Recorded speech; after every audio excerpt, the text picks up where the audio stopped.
Assalamualaikum warahmatullahi taala wabarakatuh. Alhamdulillahi rabbil alamin wa bihi nasta'inu ala umuri dunya waddin. Wassalatu wassalamu ala sayyidil mursalin wa ala alihi wa sahbihi ajma'in amma ba'd. Awalan hayya bina nashkurullaha azza wa jalla alladzi qad a'tana ni'aman katsiratan hatta nastati'a an najtami'a fi hadhihi lailah al-mubarakah insyaallah. Amin. Salatan wa salaman ala sayyidina Muhammadin wa ala alihi wa sahbihi ajma'in alladzi qad hadanas minal zulumati ilan nur. Amin ya Allah ya rabbal alamin. Awalan syukran jazilan ila ustazah ad-doktora al-hajah Lina Mardiana alladzi qad asyrafat lima dati dirasatil Quran. Sanian syukran jazilan ila zumalai wa ahibbai alladzi qad harasuni lima dati dirasatil Quran hatta al-an. Summa ismahuli an u'arifa nafsi ismi Muhammad Rizki Setiawan wa ana min fasil ba min pasca sarjana Al-Jami'ah Al-Islamiyah Sunan Gunung Jati Bandung. Warokmu tasjili hadza summa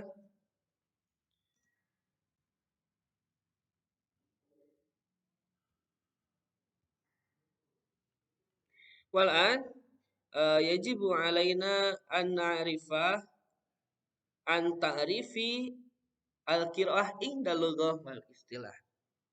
Nah, hayya naqra. Ilmu qiraah wa ismun masdarun istiqaqiyan min kalimati qara'a yaqra'u qira'atan aw qur'anan walati tahni qira'ah wa indal mustalahat wa indal istilahan min kibali ulama fil Qur'an tashilan wa tafhiman lugatan wa toniatan. Pada kesempatan kali ini saya akan membahas tentang definisi dari qiraah itu sendiri. Menurut bahasa, qiraah itu terbentuk dari kata qara'a yaqra'u qira'atan al-Qur'anan, yang berarti bacaannya. Adapun menurut istilah itu beberapa ulama memberikan definisi terkait ilmu qiraah sendiri. Wa minhum di antaranya Inda Az-Zarqani fi kitab Manahilul Irfan fi ulumil Quran kama naqaluhu Hasanuddin huwa tariqatun nutqil hurufi. Imam Az-Zarqani memberikan pendapat terkait ilmu qiraah itu bahwasannya ilmu qiraah adalah suatu metode dalam pelafalan huruf dalam Al-Qur'an. Wasani Inda Ali As-Sabuni. Nah, Ali As-Sadumi yaqulu fi kitab Tibyan fi ulumil Qur'an. Fa innal qira'ati min masarati tilawatil Qur'an wallati takhtalifu an sairi umamil qira'ah min al-aqwali al-mubayyana ala sanadin li Rasul.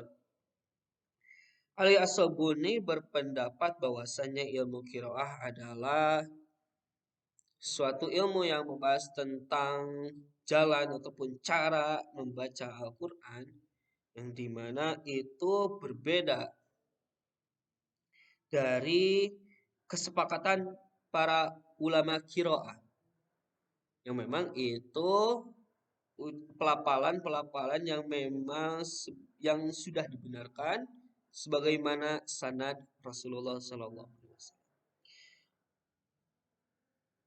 Wasalisan inda Imam Sihabuddin Al-Qatta fi kitabi fi kitabihi muwaddihan, bahwasanya Imam Syihabuddin itu menjelaskan bahwasanya anal qiraat ilmun li ma'rifati ittifaqiyatin wa ikhtilaf khubara'il qiraat kaifiyatin nutqi nutqul Qur'an fima yata'allaqu bi wujuhil lughat wal i'rab wal hifz wal isbat wasil wal wasal allati tamma al husul 'alaiha an tariqatin naql.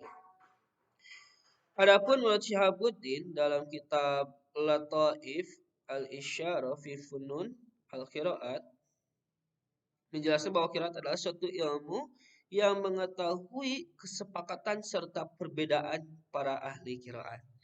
Sehingga dapat dipahami ketika kita mempelajari ilmu qiraat semakin dalam, maka kita akan mendapatkan suatu pelangi ataupun macam-macam keindahan dalam pembacaan qiraat yang tentunya itu berpengaruh ataupun suatu pengaruh dari perbedaan lahjah daerah tertentu sehingga kita tidak dapat menyamakan pembacaan antara Indonesia dengan negara lainnya seperti Yaman ataupun Maroko sehingga Al-Quran itu dapat menyelam dalam berbagai dimensi kehidupan manusia seperti itu.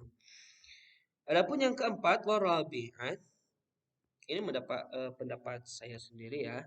Lidzalika yumkinu lil mu'allif, oleh karena itu pengarang penulis dapat menyimpulkan ayastantija minal ara'il al-adidah, dari pendapat-pendapat yang telah lalu, annal qiraah ilmun yunakishu al-ikhtilafati fi kaifiyatin nutqil alfaz wa turkin wa riwayatil Qur'an ala asasi a'immatil Qur'an as-sab'ah kamadhab mukhtalif minal akhir.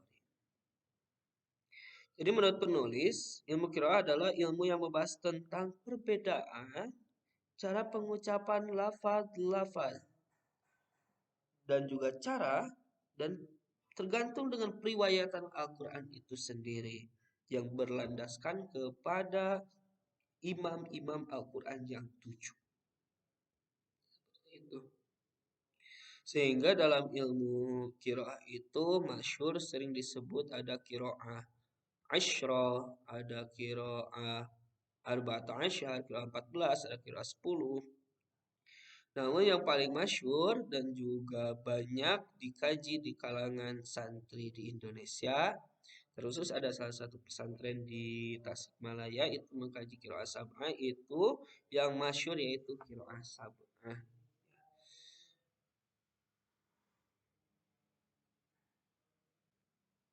Selanjutnya, tsumma ila syuruti qiraah shahih.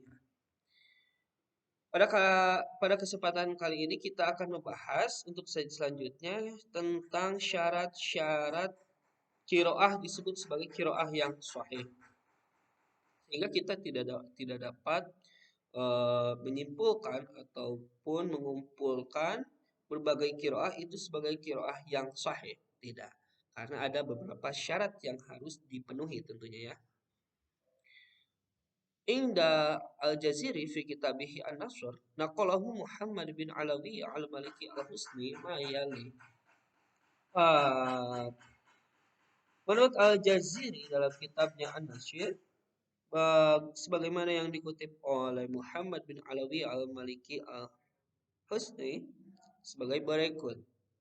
Yang pertama, yajibu al-qiraah muwafaqatan bi qawaidil lughatil arabiyyah. Yang pertama, harus qiraah itu sesuai dengan kaidah-kaidah bahasa Arab. Yang dimana dalam aspek kajian alatnya untuk memperindah dan membetulkan struktur bahasanya itu dapat kita kaji di ilmu nahwu. Dan dimana untuk mengkaji aspek kajian bahasa untuk memperindahnya yaitu di bagian balaghah. Gitu. Sehingga dapat disimpulkan pada argumentasi pertama ini, apabila qiraah itu tidak sesuai dengan qawaidul lughatil arabiyah, maka itu dikatakan tidak sah qiraah. Wasanian, dan untuk yang kedua, al-qiraatu la yantahik al-uruq al-utsman. Untuk yang kedua yaitu qiraat tidak menyalahi rosam usmani yang memang telah masyhur dan dipakai oleh umat muslim sekarang. Dan yang ketiga, ayakuna lahu sanadun sahihun wa rawa mutawatirun. Untuk yang ketiga yaitu memiliki sanad yang sahih dan di mana periwayatannya itu periwayatan secara mutawatir gitu. Untuk kata mutawatir kita akan bahas di slide selanjutnya tentunya. Faiza lam tatahiq Faiza lam tatahaqqaq hadhihi syurut as-salasah fa qira'atu min naw'iyah ad-dha'if wa in kanat min sab'ah. Apabila tidak terdapat tiga syarat ini tidak terkumpulkan, maka tentunya ini dapat disebut sebagai qiraah yang dhaif tentunya. Nanti untuk doi pembahasannya akan dibahas pada selanjutnya yang menjadi pertanyaan, sehingga kita dapat membahas bahwa yang pertama itu dari syarat wajib untuk bahasa Arab. Qawaid bahasa Arab berarti apabila ada suatu qiraah yang tidak sesuai dengan kaidah bahasa Arab, maka itu disebut sebagai qiraah yang tidak sahih. Yang kedua, apabila ada qiraah yang tidak sesuai dengan rosam usmani, maka itu dapat disebut sebagai qiraah yang tidak sahih juga. Dan yang ketiga, apabila ada qiraah yang tidak sahih sanadnya, dalam artian periwayatannya itu perawinya, perawinya itu tidak adil dan juga tidak dobit dan tidak mutawatir, maka itu derajatnya tidak mencapai derajat yang sahih seperti itu. Suma untuk slide selanjutnya kita akan membahas tentang macam-macam qiraah, aqsamul qiraah. Awalan al-mutawatir, tsani al-masyhur, wa tsalis al-ahad, wa rabi asyadz, wal khamis al-maudhu'. Awal mutawatir. Pada pembahasan ini kita akan membahas tentang pembagian-pembagian dari macam-macam qiraat ya. Untuk yang pertama itu ada mutawatir. Apa sih mutawatir itu? Mutawatir adalah qiraat yang diriwayatkan oleh sejumlah periwayatannya yang banyak, dari periwayatan yang banyak pula, sehingga mereka tidak mungkin sepakat untuk berdusta.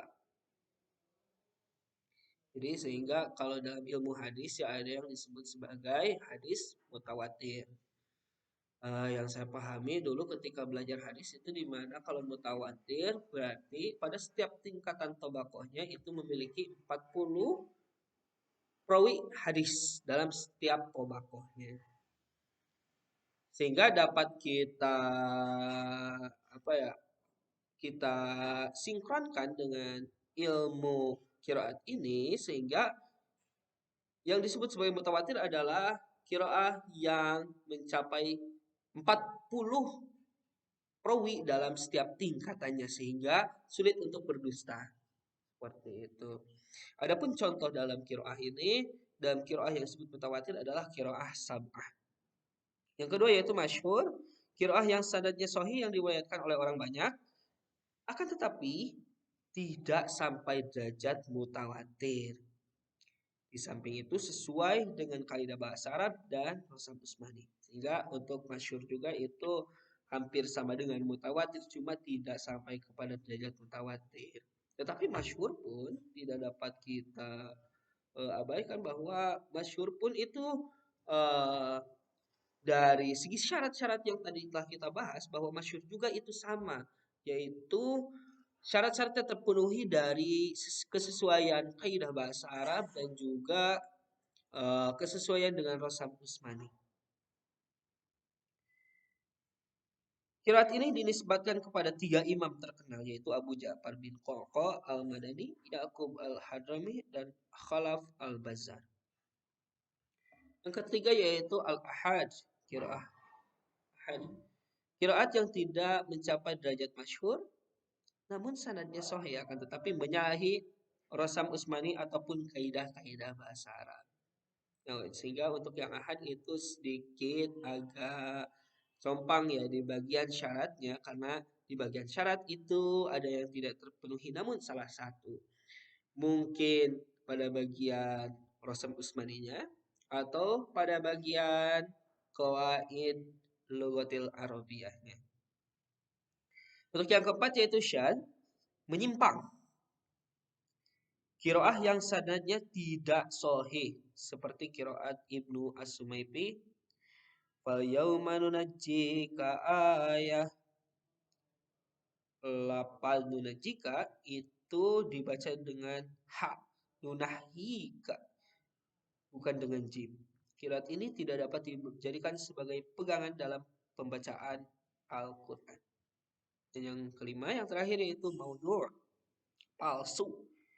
Yaitu kiroat yang hanya dinisbatkan kepada seseorang tanpa asal usul yang pasti atau tidak sama sekali. Seperti saya membacakan suatu ayat seperti yang tadi fal yauma nunahika. Namun pada kiroat tersebut saya tidak menisbatkan kepada periwayatan sebelumnya ataupun kepalsuan dengan pembohongan bahwa saya menerima dari si fulan. Gitu. Padahal orang tersebut tidak pernah kan menyampaikan kepada saya seperti itu. Oke, jadi 5 macam dari qiraat ya, ada mutawatir, masyhur, ahad, syadz, wal maudhu'. Suma al-ashkhasu min qiraatis sabi'ah. Tokoh-tokoh dari qiraat sab'ah yang dikatakan sebagai mutawatir, sahih juga. Jadi ini masyhur yang dipakai. Awal Al-Imam Ibnu Amir fi Damas. Yang pertama itu Ibnu Amir di Damaskus ataupun Syam ya. Nama lengkapnya Abdullah bin Amir al-Yasobi. Beliau membaca Al-Quran dari Mughirah bin Syihab, dari Utsman bin Affan dan Abu Ad-Darda. Wasani al-Imam Kasir bin Makkah al-Mukarramah. Imam Kasir dari Makkah. Nama lengkapnya Abu Muhammad Abdullah bin Kasir. Lahir 45 Hijriah, wafat 120 Hijriah. Beliau membaca Al-Quran dari Abdullah bin As-Sa'ib, dari Ubay bin Ka'ab dan Umar bin Khattab. Wasalis, Imam Asim di Kufah. Nama lengkapnya Abu Bakar Asim bin Abi Najud al-Asadi, wafat pada tahun 129 Hijriah. Beliau membaca Al-Quran dari Abu Abdurrahman As-Simi, dari Utsman bin Affan, Ali bin Abi Thalib, Ibnu Mas'ud, Ubay bin Ka'ab, dan Zaid bin Sabit. Dan yang keempat yaitu Al-Imam Abu Umar fil Basrah. Abu Amr, maaf. Yang keempat yaitu Imam Abu Amr dari Basrah. Nama lengkapnya itu Abu Amir Zaban bin Al-Ala bin Amr. Lahir pada tahun 68 Hijriah, wafat 154 Hijriah. Beliau membaca Al-Quran dari Hasan Al-Basri, dari Abu Al-Aliyah, dari Umar bin Khattab dan Ubay bin Ka'ab. Yang kelima Imam Hamzah dari Kufah. Nama lengkap Hamzah bin Hubaib bin Aziyad Al-Kufti. 80 196 wafat. Beliau membaca Al-Quran dari Ali Sulaiman Al-Amashi, Sa'id bin Ja'far As-Sadiq, Hamran bin A'yan, Manhal bin Amr, dan lain-lain. Yang keenam Imam Nafi di Madinah. Nama lengkapnya adalah Abu Hasan Ali bin Hamzah Nafi bin Abdurrahman bin Abi Nuaim. Wafat pada tahun 169 Hijriah. Dan yang ketujuh yaitu yang terakhir Al-Imam Al-Kisai fil Kufah di Kufah. Nama lengkapnya Abu Hasan Ali bin Hamzah Al-Kisai. Beliau wafat pada tahun 187 Hijriah. Beliau membaca dari Hamzah bin Hubaib, Syu'bah, Ismail bin Ja'far dan lain-lainnya. Tujuh imam tersebut itulah yang masyhur. Kemudian ahli qiraat menyebutnya sebagai qiraah sab'ah. Mengapa dikatakan seperti itu? Dikarenakan masing-masing imam memang meneliti dalam periwayatan qiraat yang berasal dari sahabat Nabi Muhammad SAW. Sehingga tidak ada sanad yang tasalsul ataupun terjadi kebohongan. Kita dapat berkesimpulan bahwa tujuh tokoh ini memang memiliki sifat adil dan tobit dalam periwayatan qiraah ini. Semua untuk selanjutnya khulfiyatul bahas min bidayati khilafil qiraah. Kita kan tadi membahas tentang tentang tarif dan juga tokoh-tokoh, sehingga pastinya kita ada pertanyaan gitu. Apa sih yang melatar belakangi dari kejadian perbedaan qiraah ini? Kita akan bahas pada slide kali ini. Latar belakang pembahasan dari permulaan perbedaan qiraah. Yang pertama, bisa babil qiraat al-muhtalifah allati anzalaha Allah wa ta'ala ala Nabi Muhammad sallallahu alaihi wasallam min khilalil malak Jibril.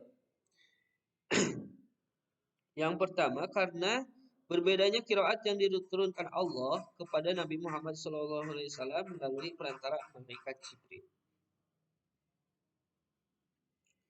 Yang kedua, li'anna hunaka tarikhan minal asdiqa bi khususin nusakh al-mukhtalifah minal qiraat al-mawjudah. Karena adanya riwayat dari sahabat menyangkut berbagai versi qiraat yang ada. Yang ketiga, liikhtilafi fi qiraati Nabi Muhammad SAW fi qiraatil Quran wa ta'limihi bi'iddatin nusakhi. Karena perbedaan qiraat Nabi Muhammad dalam membaca dan mengajarkan Al-Quran kepada beberapa versi. Dan yang kedua, dan yang terakhir, bisa babi takririn Nabi Muhammad i'tiraf li anwa'in mukhtalifah minal qiraat. Karena adanya pengakuan Nabi Muhammad terhadap berbagai macam qiraat.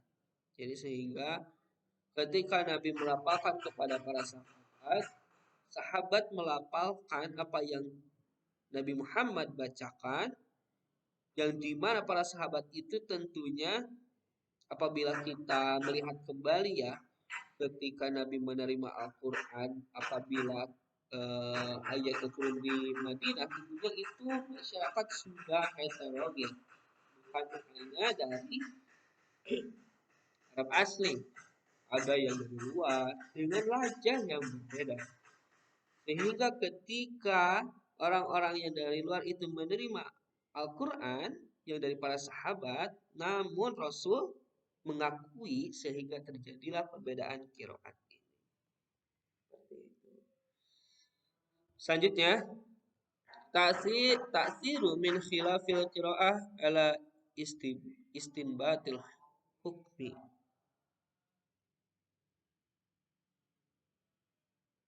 Kalau dari guru bahasa Arab itu kita tahu ya bahwa beda i'rab, beda makna, beda bentukan kalimat, bakal beda makna.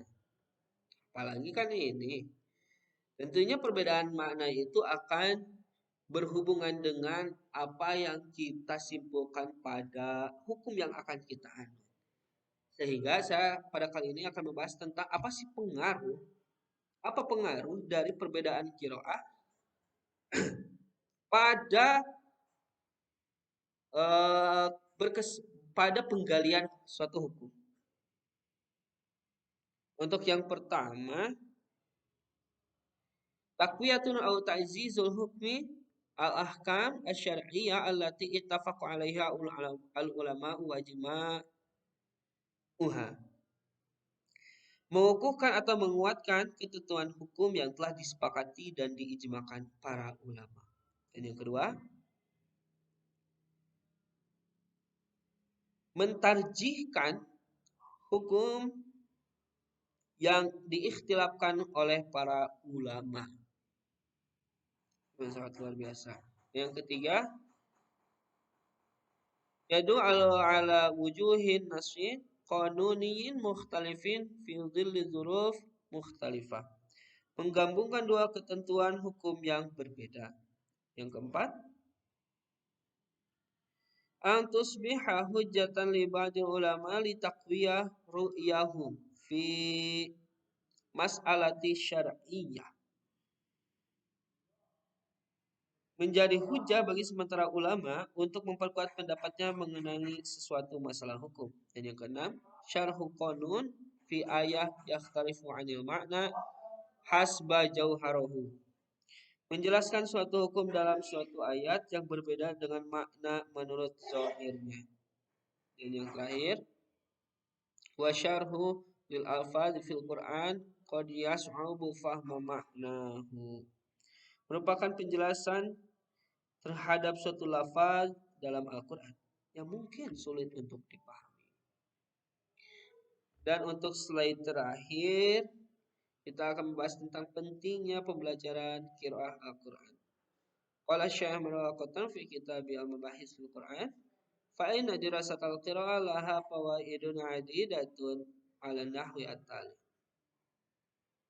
Bahwa Syekh Manal Qattan itu memberikan pendapat dalam kitabnya bahwasanya studi qiraah itu memiliki faidah-faidah yang banyak. Di antaranya, mungkin ayyarifa jayyidan mada syiyanatiha wa hifdhiha li kitabillahi minat taghayyurat wal inhirafat. Dapat mengetahui betapa terjaga dan terpeliharanya kitab Allah Subhanahu wa taala dan dari penyimpangan. Tentunya ketika melihat sejarah itu ilmu qiraat kan sudah lama ada. Tetapi Al-Qur'an pada masa sekarang ini sampai saat ini para ulama pun belum pernah untuk memperdebatkan bagaimana Quran ketika Al-Qur'an. Meskipun perbedaan dalam pelafalan itu memang terjadi di antara para ulama, itu hanya sebatas pada lafaznya saja. Namun tidak pada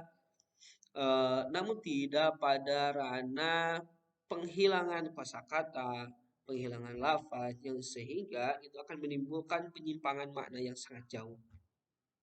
Sehingga dengan perbedaan qiraah ini kita akan menjadi semakin yakin dan juga akan mengetahui atas apa yang terjadi apabila adanya penyimpangan terhadap Al-Quran. Untuk yang kedua yaitu yumkin ang-tashila al-qiraah Al-Quran. Yang kedua yaitu dapat mempermudah dalam membaca Al-Quran. Karena Al-Quran, ilmu qiraah itu menyesuaikan dalam lahjah orang-orang penganutnya, sehingga itu akan sangat memudahkan bagi para pembacanya. Kita akan dapat memilih kira-kira qiraah mana yang akan cocok dengan regional kita, dengan daerah kita, letak geografis kita, bahkan dengan lidah kita itu sendiri. Nah itu. Lalu yang ketiga yaitu yumkin ma'rifat adillah mu'jizatil Quran min haitsu kasafatal ma'na. Dapat mengetahui bukti kemujizatan Al-Quran dari segi kepadatan makna. Kita tadi udah menyinggung dari uh, dari perbedaan suatu lafaz itu akan menimbulkan makna yang berbeda. Seperti contoh dalam teori wudhu yang dimana Imam Hanafi berkesimpulan bahwa batal wudhu itu apabila terjadinya uh, dua insan yang berbeda melakukan senggama. Namun dalam Imam Syafi'i itu hanya sebatas bersentuhan. Sehingga kita dapat berkesimpulan dari perbedaan lafaz saja, perbedaan qiraah saja itu menimbulkan perpadatan makna yang sangat luar biasa walaupun dari sebatas perbedaan lafaz. Untuk yang keempat yang terakhir yaitu syaraha ma qad yakunu alamiyan fi qiraat ukhra. Penjelasan terhadap sesuatu yang kemungkinan masih global dalam qiraat yang lain. Qiraat yang lain memiliki makna yang masih global dapat diperinci dapat diparsialkan sesuatu yang universal oleh qiraat yang lain. Alhamdulillahirabbil alamin. Syukran jazilan ala ad-doktorah Lina Marliana alladzi qad syarafatni wa zumalai al-ahibbai min faslil ma. Syukran ala husni istimaikum wa ihtimamikum wa hadhihi al-wajibah li dirasatil Qur'an. Wassalamualaikum warahmatullahi taala wabarakatuh.